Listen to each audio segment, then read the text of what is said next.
सामल यार पिया ड्रामे की आने वाले के साथ तो बहुत ही ज़्यादा इंटरेस्टिंग होती हुई नज़र आ रही हैं, जहाँ पे अब आप लोग देखने जा रहे हैं कि अब पिया जो कि अपने वालिद को यकीन दिलाने की कोशिश कर रही है कि अब उसने अलियार को अपने घर नहीं बुलाया। तो दूसरी ही तरफ सामल है जो कि एफर्ट्स कर रहा है कि अब वो सेठ दाऊद से बात करने के बाद अब वो दुकान वाला मसला हल कर ले, क्योंकि अब वो जानता है कि असलम कहने कितनी आसानी से वो जगह नहीं छोड़ेगा।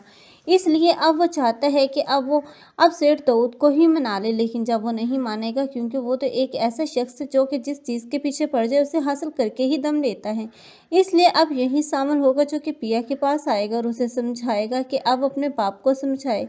हो सकता है कि पिया की समझ में अब सामल की बात आ जाए और वो अब सामल को यकीन दिलाएगी कि अब अपने बाप से बात करके इस मामले को रफा दफा कर देगी। इस तरह सामल की जान तो इस मामले से छूट ही जाएगी, लेकिन सामल ये नहीं जानता कि जितना भी वो इन मसलों से बचना चाह रहा है और असलम की नज़रों में बुरा नहीं बनना चाहता, उतना ही ज़्यादा वो उसकी नज़रों में गिरा हुआ साबित होगा, क्योंकि बहुत जल्द अब सेठ दाऊद जब इसी असलम के घर रिश्ता लेकर आएगा अपने बेटे अलियार का, तब उसकी मुलाकात अब इस सामल से होगी। तब वो सामल को बताएगा कि अब ये मोहल्ला उसके बेटे का ससुराल बनने जा रहा है।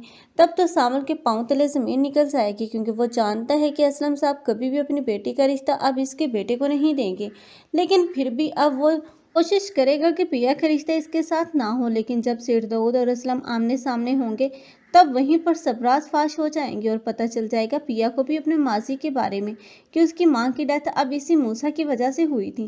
तब वो इन सबको धक्के देकर अब अपने घर से तो निकाल ही देंगे, लेकिन अब पिया है जिसकी ज़िंदगी को बहुत ही ज़्यादा खतरा होगा अब इस सेठ दाऊद से, क्योंकि वो उसे हासिल करना चाहता है।